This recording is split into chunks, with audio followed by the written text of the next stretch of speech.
The warning came at dawn on Prime. Stood in the observation chamber, her crystalline body reflecting the pale light of 3 moons. The sensors had been screaming for hours. She pressed her hand against the display, watching the red markers move closer to her world. 200 ships, maybe more. The computers kept counting, kept adding to the terrible number. They were still 14 days away, but that distance meant nothing. The harvesters always arrived on time. They always consumed everything. "Send the message again," said to her assistant. Her voice was steady, but inside she felt like shattering into 1,000 pieces. "Ambassador, we have sent it 47 times across all channels. The consortium has received it. The throne worlds have received it. Even the mechanical collective has acknowledged our transmission." The assistant paused. "No one is coming." Closed her eyes. She had expected this. The galaxy operated on logic, on calculated decisions. They were a small civilization. They had no military. They traded in art and philosophy and crystalline technology that powered gentle things. They had never built a weapon in their 3,000 years of recorded history. Why would anyone risk their ships for a people who could offer nothing in return? The consortium had sent a formal response 6 hours ago. She had memorized every cold word. "While we sympathize with your situation, we cannot commit military resources to a conflict with a 98% projected casualty rate. We will observe appropriate mourning protocols." The throne worlds had been more direct. "You chose peace. Accept the consequences." Walked to the chamber's edge and looked down at her city. Towers of living crystal reached toward the sky, each one grown over centuries, each one containing the memories of thousands of her people. In 14 days, it would all be dust. The harvesters would grind it down, extract every useful atom, and move on to the next world. "Keep transmitting," she whispered, "until the end." Across the galaxy, in a small blue and green world that had only recently learned to travel between stars, Captain stared at his screen. He had been monitoring deep space communications for 3 years. It was boring work. Most days, nothing happened. Today was different. The message played again. He had listened to it 17 times. Each time, the desperation in the alien voice cut deeper. "This is Ambassador of the civilization. We face total extinction. The harvesters will reach our system in 14 days. We have 23 billion souls on our world. We have no weapons, no military. We are asking anyone who can hear this message, please help us. Please." Stood up from his desk. His hands were shaking. He had read about the harvesters in the galactic databases, ancient machines. No one knew who built them or why.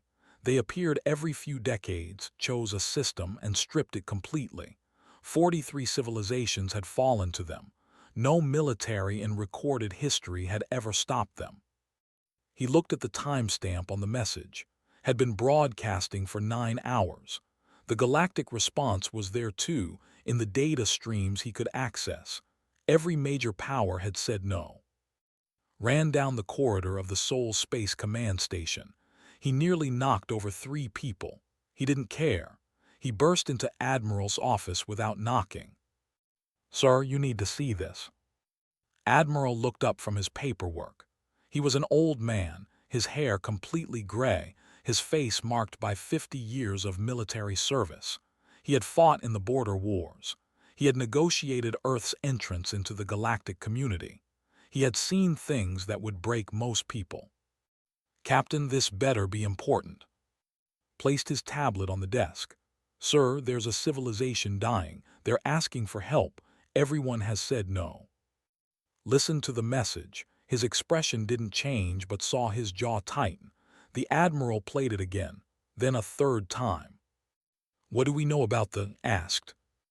"Peaceful traders, artists, scientists, population of 23 billion. They have no military capability. The harvesters will reach them in 14 days. And no one is going to help them." "No, sir." The consortium cited a 98% casualty projection. stood and walked to his window. He could see Earth below, the lights of cities twinkling in the darkness. Humanity had reached the stars only 80 years ago. They were still the newcomers, still learning the rules of the galactic community. They had 7 military vessels. 7. The great powers had thousands.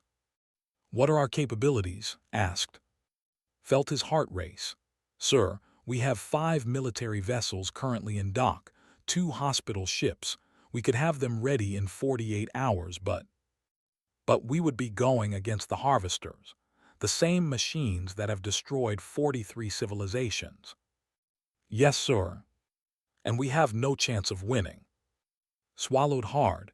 The projections would say no, sir. Turned around.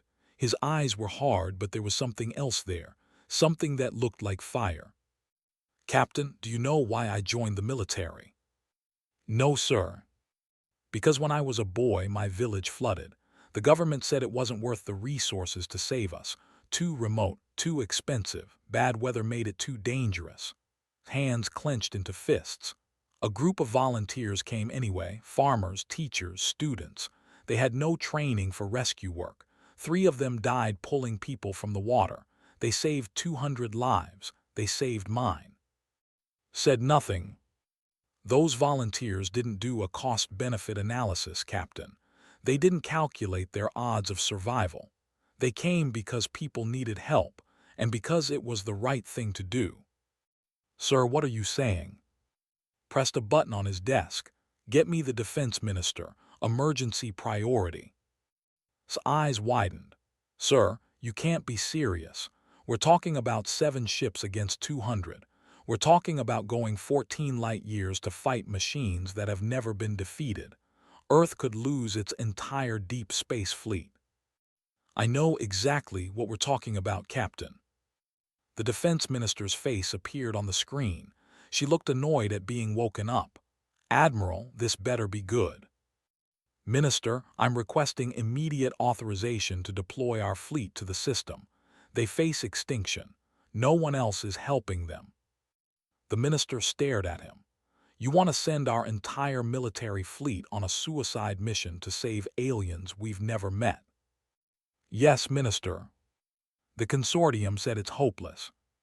The consortium also said humanity would never leave Earth. They were wrong about us then. Maybe they're wrong about this too. There was a long silence. The minister looked tired. She was young for her position, only 45, but she carried the weight of Earth's defense on her shoulders. "If we do this," she said slowly, "and we lose our fleet, Earth will be defenseless for 2 years while we build new ships." "I understand, Minister." "And you still want to go?" "They asked for help, Minister. Someone should answer." The minister closed her eyes.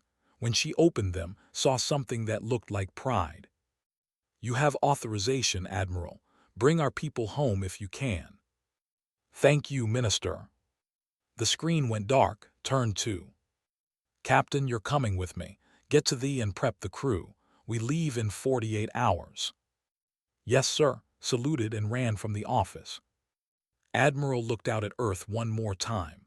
He knew what he was asking. He knew what it would cost. But he also knew that some things mattered more than odds.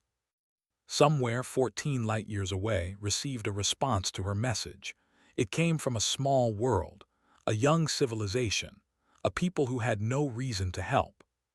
The message was simple: "We are coming, hold on." For the first time in 9 hours, allowed herself to hope. The hummed with energy as it cut through the darkness between stars. Admiral stood on the bridge, watching the swirling colors of faster-than-light travel paint the. Behind his flagship, 6 other Earth vessels followed in tight formation. 5 warships and 2 hospital ships. It was everything humanity could spare. Captain checked the navigation display for the 100th time. 12 days to at maximum speed, sir. We should arrive with 42 hours to spare before the harvesters." "Assuming they arrive on schedule," said. "They always do, sir. The galactic records are clear. The harvesters have never been early or late, not once in 800 years." In the engineering section, Chief engineer wiped sweat from her forehead. The FTL drives were running hot. They had never pushed them this hard for this long. Her team worked around the clock, making adjustments, cooling systems, praying the engines wouldn't fail. "How's it looking?" asked the weapons specialist. He had stopped by on his way to the armory. "Like we're going to burn out the drives if we keep this up," said. "But we'll make it, probably." Probably isn't very comforting. Laughed. It sounded tired. "Nothing about this mission is comforting. Have you seen the tactical reports? I wrote half of them, 200 harvester ships, each one bigger than our largest vessel, weapons we barely understand, armor that has never been breached." Sat down on a toolbox. "The simulations say we last maybe 20 minutes. Then we make those 20 minutes count." Down in the medical bay, doctors supervised her team as they prepared for casualties. Beds lined the walls. Surgical equipment gleamed under bright lights. Medical supplies filled every storage unit. It wouldn't be enough.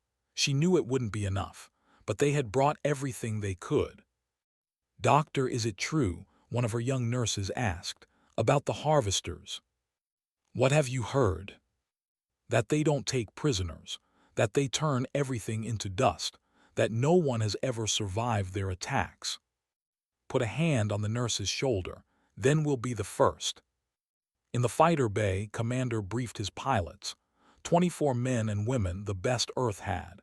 They stood at attention in their flight suits, faces serious. "Listen up," said. "I won't lie to you, this is bad. The enemy has superior numbers, superior technology, and centuries of combat data. Our fighters are old. Our weapons are simple. By every calculation, we should lose." He paused, looking each pilot in the eye. "But we're not going there to follow calculations. We're going there because 23 billion people are about to die and no one else cared enough to help them. We're going there to prove that humanity stands for something. And if we die doing it, we die knowing we did the right thing." The pilots stood.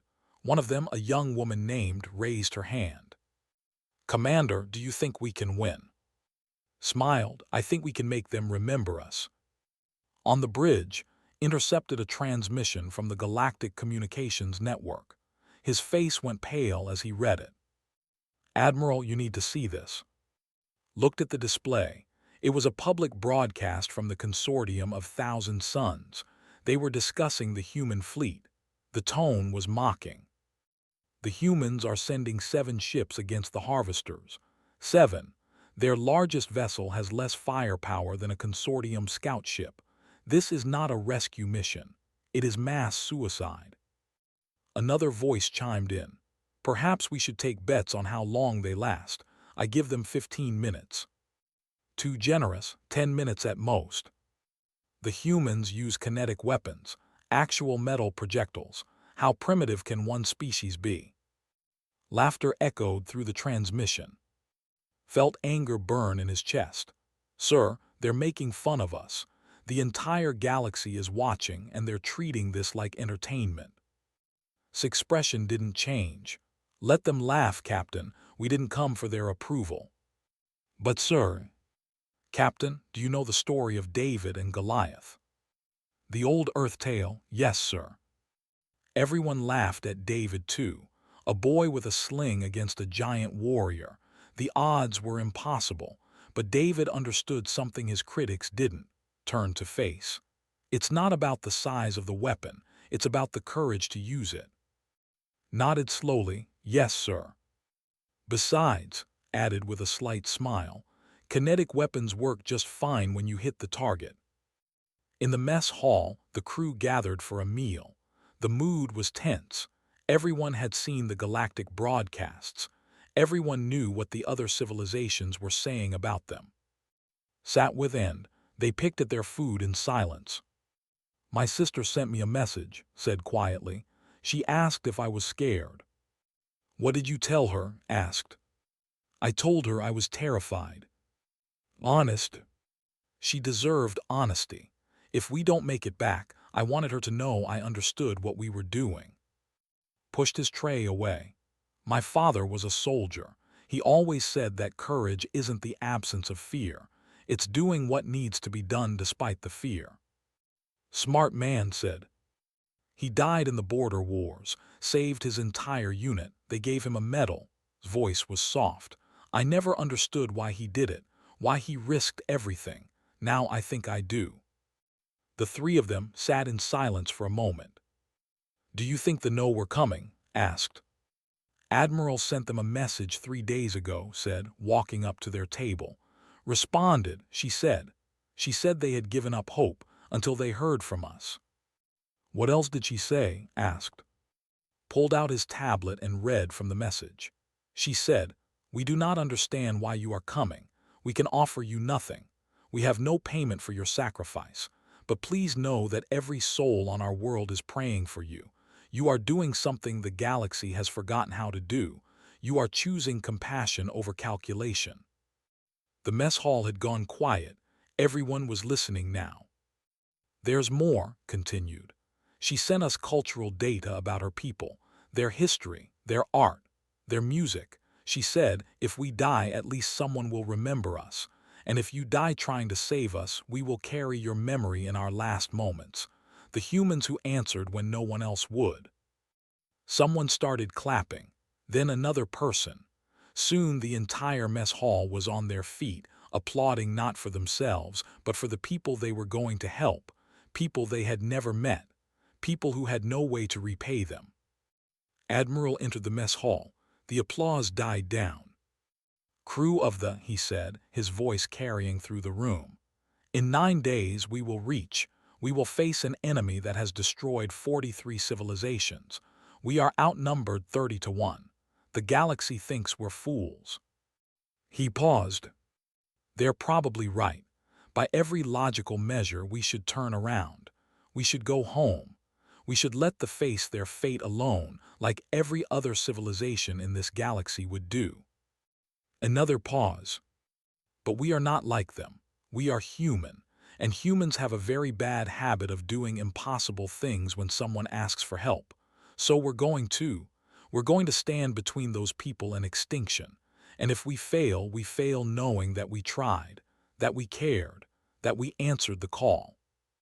The crew erupted in cheers. In her chamber on Prime, watched the countdown timer. 9 days until the harvesters arrived. 9 days until the humans arrived. She had shared their message with her world. 23 billion people now knew that somewhere in the galaxy, 7 ships full of strangers were risking everything to save them. Children drew pictures of humans. They had never seen one, but they imagined them as heroes from ancient stories, warriors of light, defenders of the weak. Hoped the humans would survive. She hoped they would win. But deep down, she knew the truth. The harvesters had never been stopped. The humans were brave. They were noble, but bravery could not overcome the simple mathematics of warfare. Still, she allowed herself to hope, because hope was all she had left. And because somewhere in the darkness 7 ships were coming, against all odds, against all reason. They were coming. The human fleet dropped out of faster-than-light travel 36 hours before the harvesters were scheduled to arrive.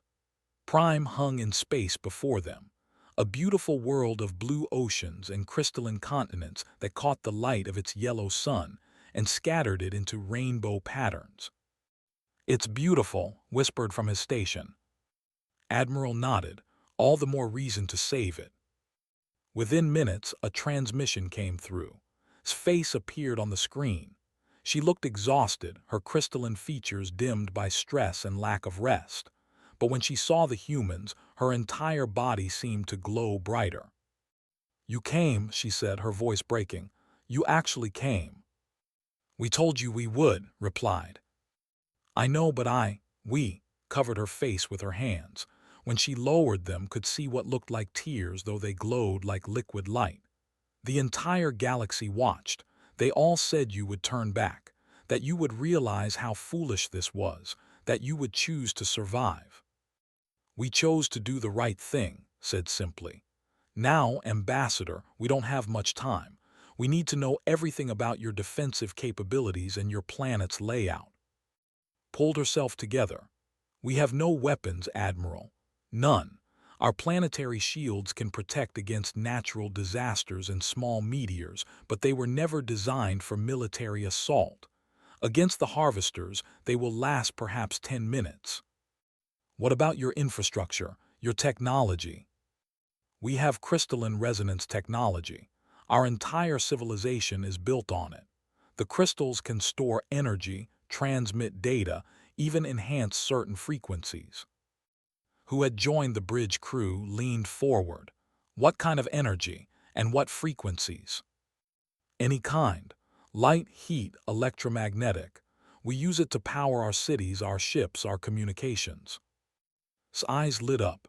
"Admiral, I have an idea. It's crazy, but it might work." "I'm listening, Chief." "If we can use their crystalline technology to amplify an electromagnetic pulse, we could disable the harvesters. They're machines. A strong enough EMP would fry their circuits." Shook his head. "It would take an enormous pulse, more energy than we have." "Not if we use nuclear weapons as the source," said. "We have 32 nuclear torpedoes in our arsenal. If we detonate them all at once and use the crystals to amplify and focus the EMP." "It could work," said, running calculations. "But we'd need to lure the harvesters into a specific position, and we'd need time to set up the crystals." "Looked at, can your people help us with this?" "We will do anything you ask." "Then let's get started. We have 36 hours. The human fleet descended to Prime. When the ships landed, thousands have gathered to see the strangers who had crossed the galaxy to help them. They were nothing like they had imagined. The humans were soft-bodied, warm-blooded, covered in fabric instead of crystalline structures. They looked fragile. But when stepped off his ship and saw the crowds, he stood tall and proud. His pilots followed, and they saw something in their eyes that made them believe. These humans might look fragile, but they were not weak. And her medical team immediately began working with healers to set up evacuation shelters underground. "How many people can we fit in the deep shelters?" she asked through a translator device. "Perhaps 8 billion, a healer replied. The rest will have to stay on the surface." Felt sick. 15 billion people would be exposed, but 8 billion was better than none. "Then we save as many as we can." Worked with engineers to create the EMP amplification array. They identified a valley between two crystal mountains. If they positioned the crystals correctly and detonated the nuclear weapons at the center, the EMP would radiate outward in a focused cone. "We'll only get one shot at this," explained to her counterpart, an engineer named Sullen. "If the harvesters aren't in position, we waste our only advantage."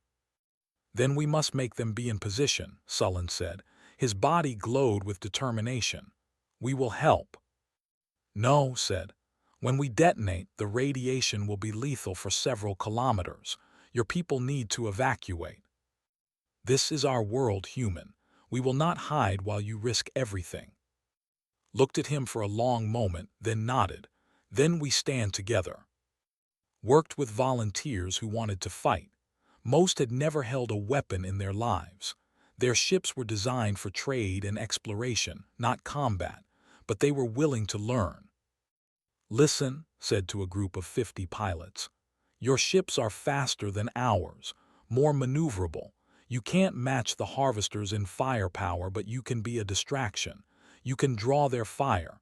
Every second they're shooting at you is a second they're not destroying your cities." "You are asking us to be bait," one of them said. Her name was. "I'm asking you to be brave, and I'll be right there with you." His body glowed brighter. "Then we will follow you, Commander." Spent his time studying everything the galaxy knew about the harvesters. The data was grim. Their hulls were made of some unknown alloy that had never been breached.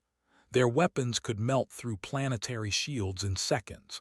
They operated with perfect coordination, like a single organism. But found something interesting. In every recorded battle, the harvesters followed predictable patterns. They always focused on the largest concentrations of resources first. They always moved in geometric formations. They were efficient to the point of being mechanical. They're not creative, he told. They're machines following programming. If we can be unpredictable, we might confuse their targeting systems. How do we do that? By being human, by doing things that don't make logical sense. That night, the humans gathered in the capital city had organized a ceremony. She wanted to honor the humans before the battle, in case none of them survived to receive honors after. Admiral stood before the crowd of millions, filled the streets, their bodies glowing in the darkness like stars on the ground. People have said, his voice transmitted across the planet. Tomorrow the harvesters come. Tomorrow we fight. I cannot promise you victory. I cannot promise you that all of you will survive. But I can promise you this, you will not face the darkness alone. The sang. It was their tradition when facing hardship. Their voices created harmonics that resonated through the crystalline structures of their city, turning the entire capital into a massive musical instrument. The sound was beautiful and heartbreaking. Found herself crying. She wasn't alone. Half the human crew had tears streaming down their faces. After the ceremony, walked through the streets with. She showed him her city, the towers grown over centuries, the gardens of crystal flowers, the libraries containing the wisdom of 3,000 years. If we fail tomorrow, said, all of this will be gone. We won't fail. You cannot know that, Captain. No, he admitted, but I choose to believe it anyway. That's what humans do. We believe in impossible things. Why did you come? Asked. Your people could have stayed safe. You owe us nothing. Stopped walking and looked up at the crystal towers. When I was young, I read about the old wars on Earth, terrible times, so much death, but I also read about people who helped strangers, who hid refugees in their homes, who shared their food with enemies who became friends, who risked everything for people they had never met. And I wanted to be like them. I wanted to be someone who helped. The galaxy may think we're foolish, but I'd rather be a fool who cared than a wise man who did nothing. His body glowed so bright that had to shield his eyes. You are not foolish, Captain. You are what the galaxy should be, what it has forgotten to be. Back at the human ships, ran final checks on the EMP array. Everything was in position. 32 nuclear torpedoes, each one surrounded by carefully arranged crystals. She had rigged them to detonate simultaneously on her command. Will it work? Asked one of her engineers. I don't know, said honestly. The theory is sound, but we've never tested anything like this. If the crystals can't handle the energy, they'll shatter. If the EMP isn't strong enough, we've wasted our only chance. And if it works, then we might actually save this world. Gathered his pilots one last time. The volunteers stood alongside the human fighters. They wore mismatched equipment and flew different ship types, but they all shared the same determination. Tomorrow, said, we fly together, we fight together, and if necessary, we die together, but we don't give up. No matter how bad it gets, no matter how many we lose, we keep fighting, because that's what it means to protect something worth protecting. The pilots saluted, human and standing side by side. Admiral stood on the bridge of the and watched the countdown timer. 18 hours until the harvesters arrived. 18 hours until they would either save 23 billion lives or die trying. He thought about Earth, about the families waiting for them to return, about the children who would grow up without parents if this went wrong, about the risk he had taken by bringing humanity's entire deep space fleet to this battle. But he also thought about tears when they arrived, about the children drawing pictures of human heroes, about the chance to prove that the galaxy could be better than cold calculation and profit margins. Some things, he decided, were worth dying for. All ships battle stations, he ordered. Tomorrow we show them what humanity means. They came exactly on time. The harvesters dropped out of faster-than-light travel in perfect formation, a wall of dark metal that blotted out the stars. 214 ships. Each one was larger than any vessel humanity had ever built. They moved with terrible precision, like a swarm of locusts preparing to consume a field. On the bridge of the alarm screamed. Hands flew across his console, analyzing the enemy formation. Admiral, their positioning for planetary bombardment. Standard harvester pattern. They'll target population centers first, then resource deposits. Time until they're in firing range, asked. 22 minutes, sir. Then we have 22 minutes to get their attention. All ships engage. The human fleet surged forward. 5 warships against 200. The tactical display showed it clearly.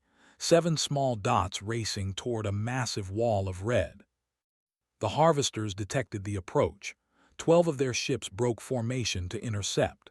Each harvester vessel was 3 times the size of the weapons range in 30 seconds, reported from the weapons station. Targeting solutions locked. Fire at will, ordered. This roared to life. Metal slugs accelerated to impossible speeds tore through space. The galaxy's advanced civilizations had mocked these primitive kinetic weapons. They were about to learn why humans still used them. The first volley struck a harvester ship. The metal projectiles punched through its hull like bullets through paper. Atmosphere vented into space. The harvester ship lost power and drifted. Direct hit, shouted. Enemy vessel disabled. See that, said quietly. Sometimes old methods work just fine. But the other harvesters adapted. They spread out, making themselves harder targets. Their weapons powered up, beams of energy that could slice through a planet's crust. Evasive maneuvers, commanded. They rolled hard to port. An energy beam missed them by meters, so close that could feel the heat through the hull. It struck the human destroyer instead. The ship's shields flared and failed. The beam cut through the engineering section. Is venting atmosphere, reported, his voice tight. They're losing power. Can they recover? Negative, sir. They're dead in space. That was 1 ship down in the first minute. 6 remained. In orbit above Prime, led his fighter squadron into battle.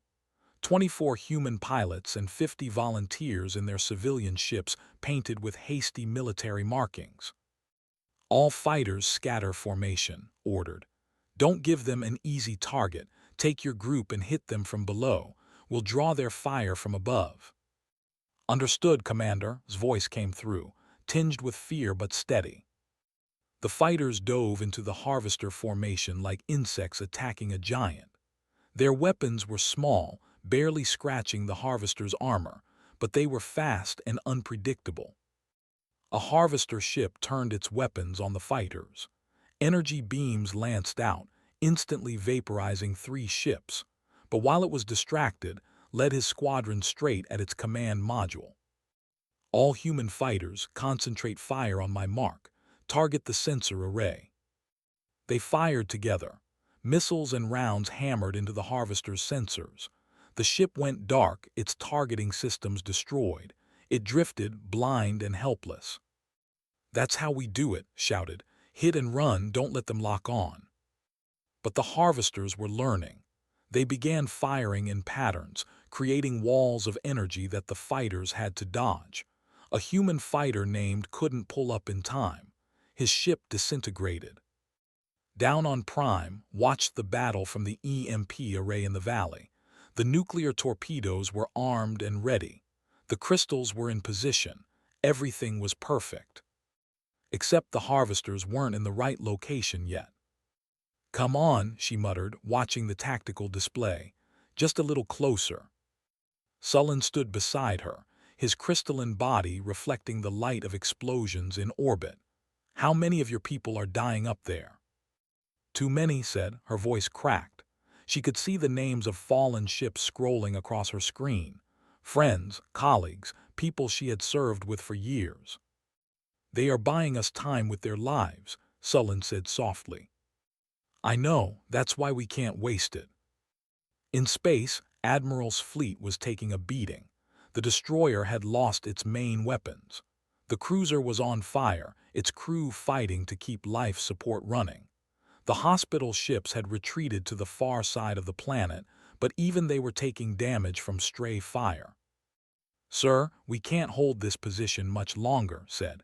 "We've lost 40% of our offensive capability." "We don't need to hold it," replied. "We just need to make them angry enough to chase us." He opened a channel to all ships. "This is Admiral. All vessels begin fighting retreat toward the planet. Make it look desperate. Make them think we're beaten." "Sir, we are beaten," the captain of the replied. "Then we won't have to act very hard. Execute." The human fleet turned and ran. It wasn't a strategic withdrawal. It was a full retreat, ships limping back toward Prime with harvesters in pursuit. The harvesters took the bait. 70 ships broke from the main formation to chase the humans. They wanted to eliminate the resistance before beginning their harvest. "Watch the enemy formation shift. Admiral, they're following us, but we need more. We need at least 100 of them in the target zone." "Then we give them a bigger target, switch channels. All fighters break off your attacks, fall back to the planet, make them chase you." Understood immediately. All fighters disengage, head for the surface. The fighters turned and dove toward the atmosphere. The harvesters followed, their hunger for destruction overriding their tactical programming. More ships, more targets entering the kill zone. Watched her display. 70 harvesters, 80, 90. The valley was positioned perfectly to catch them all in the EMP blast, but they needed more. "Come on," she whispered, "come on." On the sparks flew from a damaged console. The ship shuddered under another hit. Hull integrity was down to 30%. Life support was failing in 3 sections, but they were almost at the planet. 100 harvesters in pursuit, reported. "They're entering the target zone." "Are you ready?" asked over the comm. "Ready, sir, on your mark." "Wait for it, wait." More harvesters entered the zone. 110, 120. They were packed together now, a massive formation chasing what they thought was a broken fleet. Now shouted, "Detonate." "Press the button." 32 nuclear weapons exploded simultaneously. The valley erupted in a ball of white fire that could be seen from space. The explosion alone would have been devastating, but the crystals did something extraordinary. They caught the electromagnetic pulse and amplified it 1,000 times. The EMP radiated outward in a focused cone, washing over the pursuing harvesters like an invisible wave. Every electronic system on the harvester ships died at once. Their weapons went dark. Their engines failed. Their targeting computers crashed. 129 ancient war machines became nothing more than very expensive debris. They hung in space, dead and silent. On this bridge, the crew stared in disbelief. "It worked," whispered. "It actually worked." But there was no time to celebrate. 85 harvesters remained, and they were now extremely angry. They abandoned all pretense of formation. They stopped trying to be efficient. They simply unleashed everything they had on the planet below. Energy beams rained down on Prime. Cities vaporized. Crystal towers that had stood for centuries shattered into dust. The planetary shields held for 30 seconds, then failed. "We need those command ships destroyed," ordered. "On it, sir." Squadron, now down to 12 human fighters and 19 ships, went after the harvester command vessels. These were the ships coordinating the attack, the brains of the machine swarm. "I'm going in," said. "Cover me." "I have a better idea," replied. Her voice was calm. "I will go in. My ship is faster." "No. You have a family, Commander. I saw their picture in your cockpit. I do not." Ship accelerated to maximum speed. "Tell my people I was brave." She flew straight into the command ship's bridge, her ship loaded with explosives. The detonation destroyed the Harvester's command center and sent debris into 3 other ships. Mirren screamed. But she was gone. Down on the surface, his team was in trouble. The nuclear detonation had worked, but the radiation was spreading faster than predicted. They needed to evacuate. "Everyone out," ordered, "get to the ships." But as she ran, she saw her display. The remaining Harvesters were reforming. Without their command ships, they were confused, but they were still deadly. And they were heading straight for the largest population center. 8 billion were in the underground shelters, right in the path of the Harvester advance. Looked at her team running toward the evacuation ships. Then she looked at the control panel for the valley's defensive systems. They had built seismic charges here years ago, meant to trigger avalanches in case of natural disasters. If she triggered them all at once. She pulled out her communicator. "Admiral, this is." "Go ahead, Chief."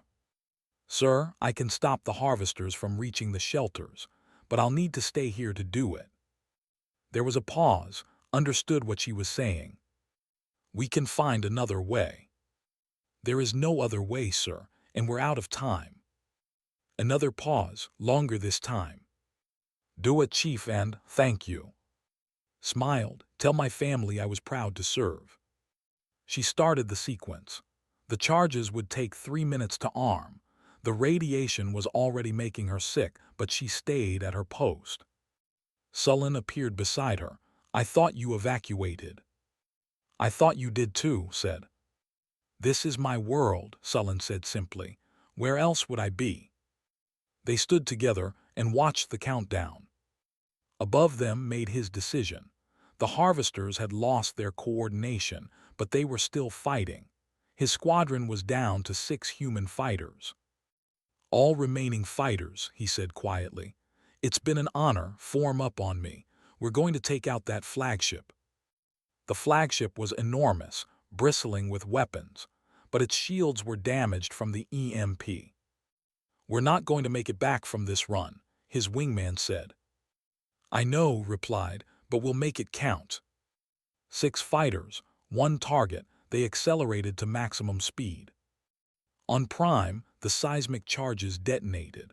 The crystal mountains collapsed, creating a barrier of rock and crystal that blocked the Harvester advance. It bought the shelters time to evacuate. And Sullen never felt the explosion. In space, Squadron struck the flagship. Their combined impact, their weapons, their fuel cells all detonating at once, broke through the damaged shields and shattered the ship's core. The flagship exploded, taking 17 other Harvester ships with it. His last transmission was singing, an old Korean song his mother had taught him. When the explosions cleared, 53 Harvester ships remained. And humanity had 3 ships left. They drifted through space, her hull torn open in a dozen places. Life support was failing. The engines were dead. Half the crew was injured or worse. But Admiral still stood on the bridge, watching the 53 remaining Harvester ships regroup. "Sir," said from his damaged console, "we have no weapons left. No engines. We're dead in the water." "What about the Enda?" "Has some weapons but no engines. Has engines but her weapons are offline. The hospital ships are intact but defenseless." Looked at the tactical display. 3 broken warships and 2 hospital ships against 53 Harvesters. The mathematics were simple. They had lost.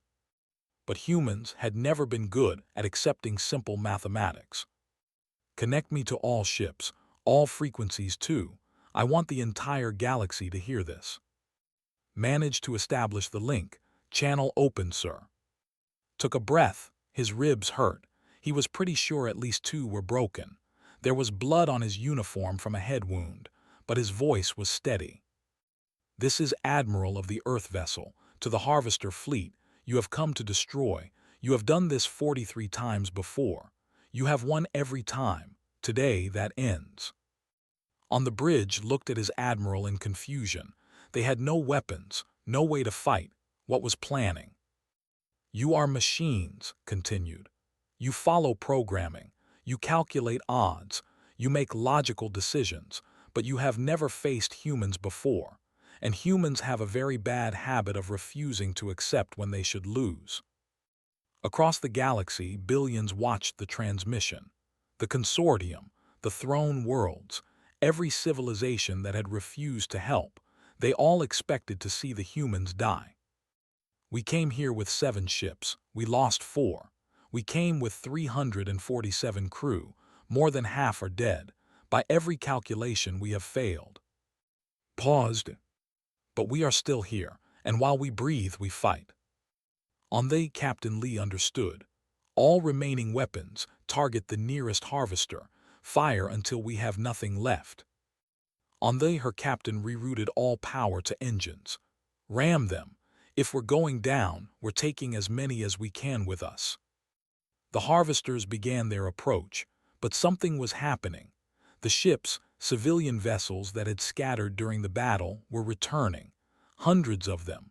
Unarmed trade ships and exploration vessels, piloted by people who had never fought before. His voice came over the channel. Admiral, you did not come all this way to die alone. The stand with you. Your ships have no weapons. We have something better, we have courage. You taught us that, now let us use it. The ships formed a wall between the harvesters and the planet. They would be destroyed in seconds, but those seconds might allow more evacuations, more lives saved. The galaxy watched in stunned silence. And then something unexpected happened. A ship dropped out of faster-than-light travel, then another, then 10 more, then 50. His console lit up with new contacts. Sir, I'm reading consortium ships, throne world battlecruisers, even ships from the mechanical collective. How many? 200 vessels and counting, sir. They're all targeting the harvesters. The lead ship transmitted a message. It was ambassador of the consortium, the same ambassador who had refused to help weeks ago. Admiral, this is the consortium fleet. We are here to assist. His voice was cold. You said helping us was too risky. You calculated a 98% casualty rate. We were wrong. His voice was quiet, almost ashamed. We watched you fight. We watched you die for people you had never met. We watched 7 ships do what our thousands would not. We were wrong about everything. More ships arrived. The galaxy was coming too. Why now? Asked. Why not before?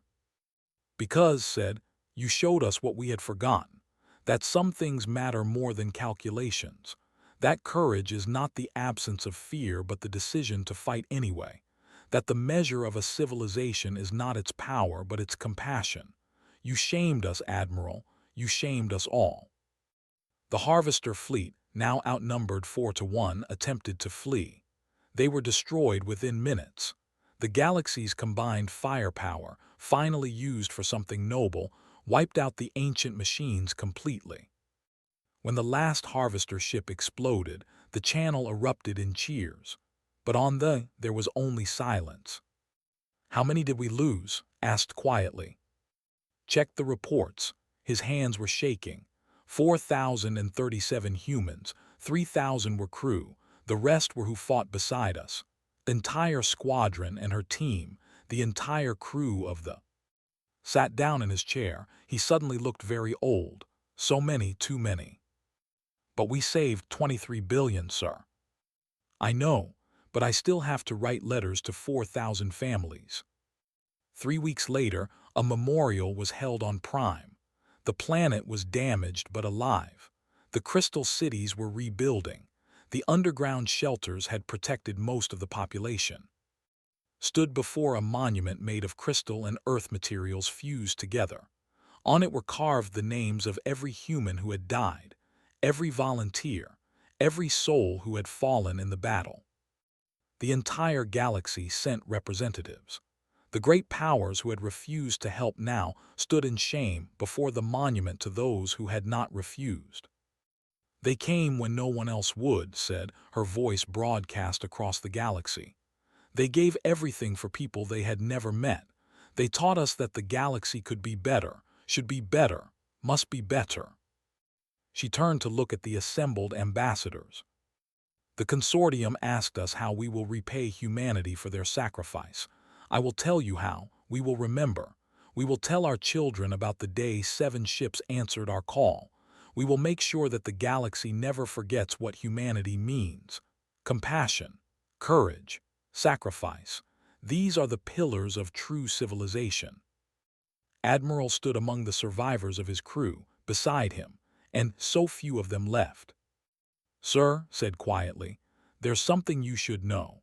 Since the battle, Earth has received 473 requests for assistance from other civilizations.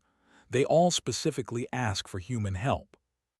473. Yes, sir, and the consortium has amended their charter. They're calling it the Humanity Doctrine. Any civilization that asks for help must be answered. No more calculations. No more probabilities. If they ask, someone must go. Closed his eyes, would have liked that, would have laughed and said it was about time. After the ceremony, walked through a hospital. She was helping train their healers in human medical techniques. In exchange, they taught her about crystalline healing methods. A young child approached her. His body glowed bright with youth. "Are you one of the humans who saved us?" he asked. "I helped, yes." "Thank you, I drew you a picture." He held out a crystal tablet. On it was a simple drawing of a human and a holding hands beneath a sun and 3 moons. Felt tears in her eyes. "It's beautiful, can I keep it?" "Yes, so you remember us." "I could never forget you," said softly. Back on Earth, family received her final message. She had recorded it before the battle, just in case. "Mom, Dad, if you're watching this, it means I didn't make it home. I'm sorry. I know you wanted me to be safe. But I couldn't stay safe while people died. I had to try to help. I hope you understand. I hope you're proud. Tell my little sister to be brave. Tell her that sometimes the right thing is also the hard thing. But it's still right. I love you all." Her father watched the message 3 times before he could speak. "She was right," he said finally. "It was the right thing, and I am proud." At the Seoul Space Command, engineers worked on new ships. Not just warships, but hospital ships, rescue vessels, exploration craft. Humanity was building a fleet designed not for conquest, but for compassion. Captain, newly promoted, stood in the shipyard watching the construction. His new ship was called the. Another was named the. Every ship in the new fleet bore the name of someone who had fallen at. "They'll be ready in 6 months, the chief engineer told him. "Best ships we've ever built." "They'd better be," said. "We have 473 worlds waiting for help." Across the galaxy, something fundamental had changed. The great civilizations looked at themselves and didn't like what they saw. How had they become so cold, so calculating? When had they stopped caring? The consortium dissolved their old council and reformed it with a new charter.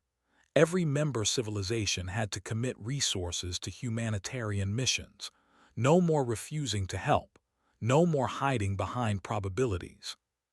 The throne worlds publicly apologized to and to Earth. They established a memorial fund for the families of the fallen. It wasn't enough, but it was a start. The mechanical collective, who had observed everything with cold logic for centuries, did something unprecedented. They sent a single message to Earth. "We do not understand emotions. We cannot comprehend sacrifice. But we recognize efficiency when we see it. Your method saved more lives with fewer resources than any logical calculation predicted. We wish to learn from you."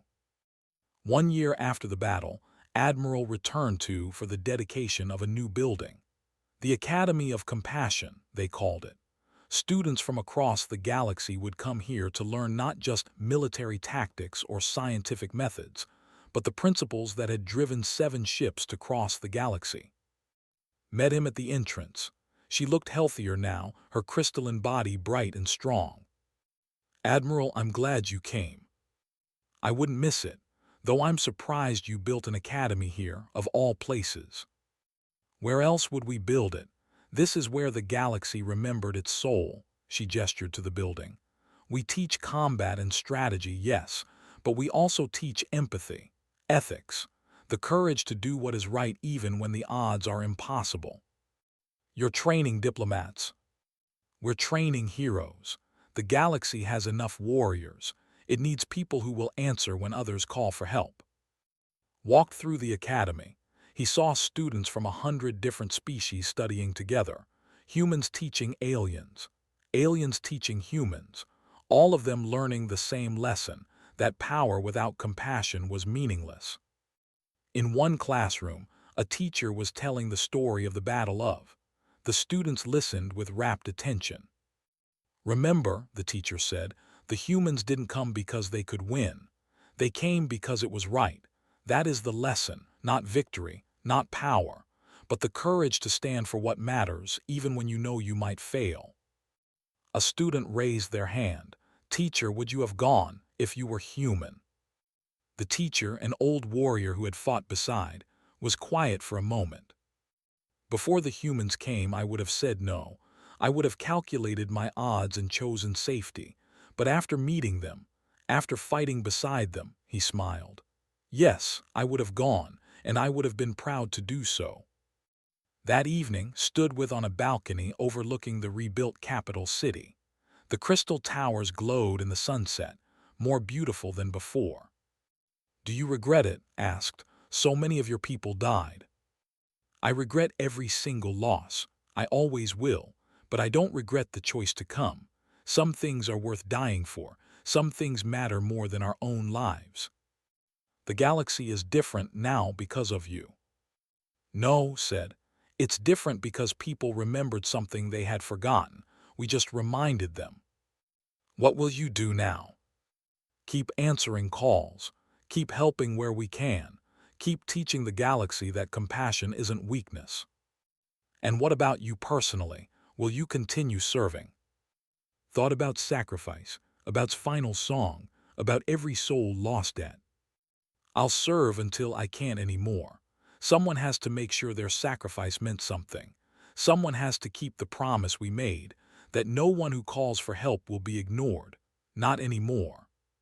His body glowed bright. Then the galaxy is fortunate to have you, Admiral.